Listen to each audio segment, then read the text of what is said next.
Redcar is a small town with a lot of fishing and a lot of seaside activities. There's lots of steelworks, which that's what a lot of the jobs are around here, steelworks and fishing, and yeah, just a small town on the coast. Coming into 2013 was a really big change for me. I had a new coach.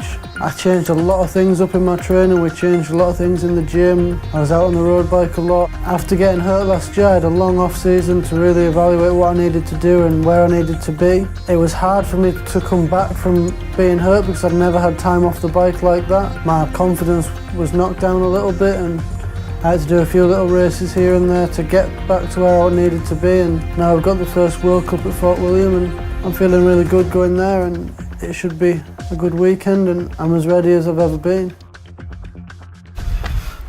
Packing for the first World Cup of the year, the only one I can take my van to. Obviously I have a lot of friends, a lot of family there, and I like the track, so it means a lot to me with being a home race as well, you know, even though it's quite far away.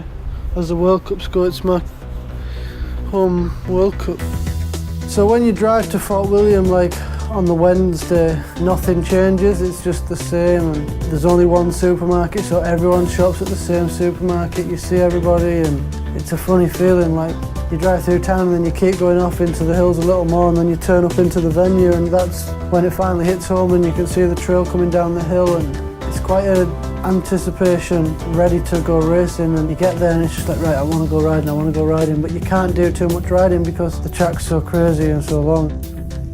Probably the most important World Cup for me, like with a home crowd and a track that I really like, so that adds to it, that adds to the significance of me wanting to do really well, and I've done really well there in the past, so I want to go there and win. We've got our first World Cup of the year. It's only June, so we haven't waited too long. Only 8 months. I think everyone's pretty itching to go ride, so it's cool. First World Cup with the team, playing good, enjoying the weather, enjoying the bikes, enjoying the crew over here, so hopefully it's going to be a sweet year for me, for the team, and let's see what's going to happen.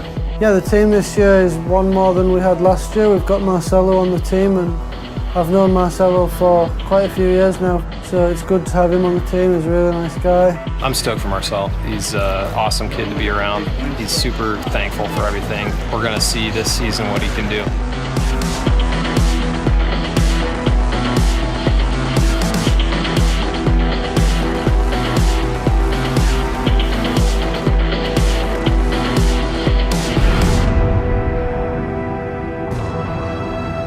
Obviously Andrew's a very experienced rider, he's been doing it for a long time. We were having a conversation at the weekend, he'd been racing World Championships since 2000. That's a long time to be racing World Championships, so that experience really helps me out sometimes.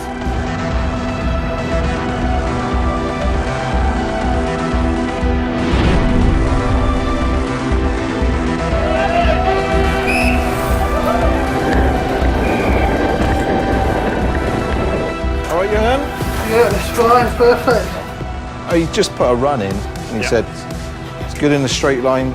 Decision comes with all those top corners, because that's where you'll win the race.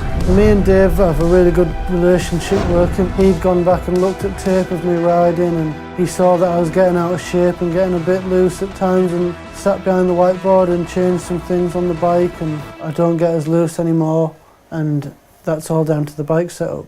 We are heading to the finish line here at Fort William for the qualifying round, and we're going to see how the boys go.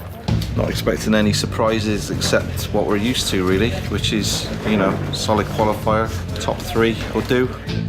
Fort William is very different to most World Cups. I mean, you have to get from your pits to the gondola and try and not to ignore people, but there's so many people trying to stop you and getting in your way, and you're just trying to get to the lift and get to the top. Put my headphones on and ride to the lift and don't let anyone bother me. I'll go up there now and do my own thing and not bother about anybody else. I don't care what anybody else has done, like time-wise, no one tells me that. You can see when he gets into the start, he changes into a fairly different person, which you never see until he gets in the start. Gotta rip this up now, mate. And then I get in the gate and encourage myself. I talk to myself a little bit and get in the zone. Come on, Dan. Come on.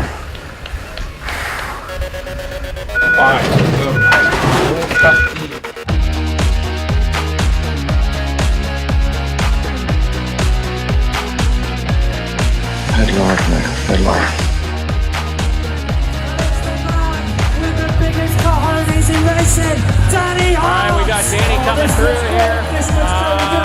I think he's up by 0.3 on G right now. Second split. This is going to take the lead. All right, he comes down at the 441.09. That's 1/10 fastest over G. Hundredths of a second. That was what we wanted today. That's what we practiced and trained for, you know, to get a good qualifier. There's still work to do tomorrow morning, but yeah, it's a great end to the day. Just takes a bit of pressure off Danny as well.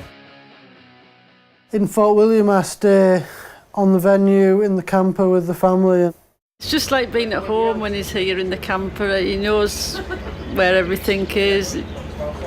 It's just familiar, isn't it? It's perfect for him. Making a spot of tea. Bit of dinner. Some chicken stir fry. Loads of veggies. Get myself started for tomorrow. Next thing is to go to bed, wake up, practice, then go racing. This was the first time I qualified first, and I knew after that I was on it and I could fight for wins. Biggest day this year. Yeah. We're ready for it. You know, I just hope he can do it for himself. I hope he can do it for himself. It'll be a monkey off his back. Me and my dad have like a tough relationship. Like, we argue a lot, we bicker a lot. He's just got me in his best interest and he wants the best for me. I just feel for him. It's not about him getting hurt or anything like that. It's just, I know how bad he wants it. I remember years ago at Nationals when the guys just told me he was walking around in circles beside himself waiting for me to come over the line. But I hear people tell me what it's like now. I ask him, well, did you see we nearly crashed there? Like, no, I never saw. I was like, why not? Well, you're not even watching. And he doesn't watch, I don't think. Some people maybe say it looks like he's stressed out, but I see a lot of really passionate feelings going on. It's cool.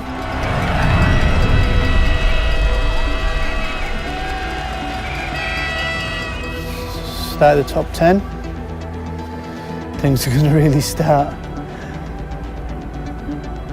heating up inside me now.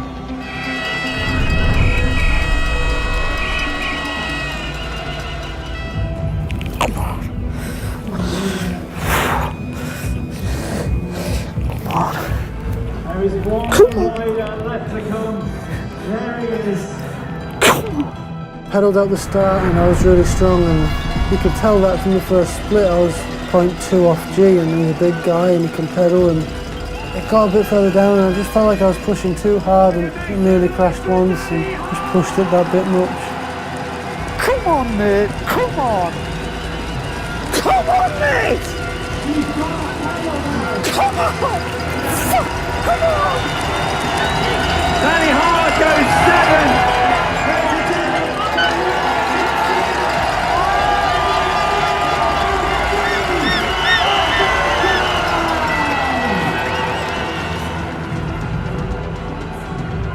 Where's Danny? This is 7. I'm not sure.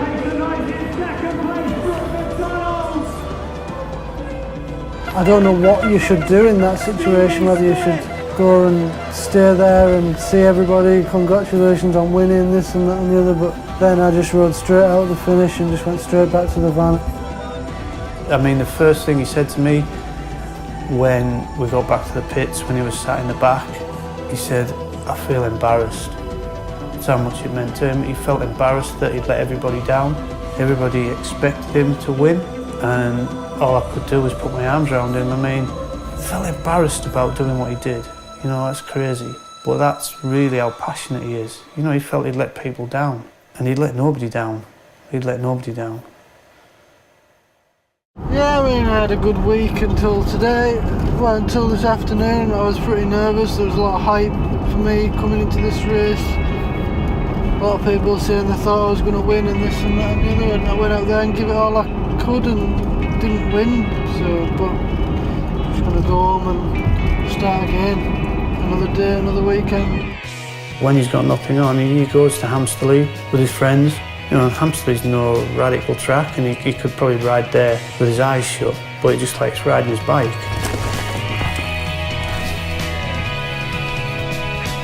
Well, Danny's 21 now, and he's been doing it since he was 7, but keeping it fun.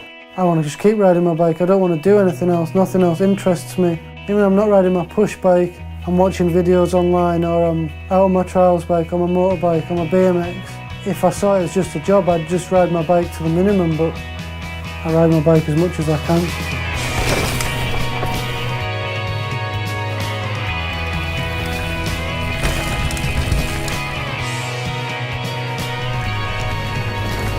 I mean, he's finished second twice at Fort William. He's finished second at Val d'Isole. God, that win's got to come.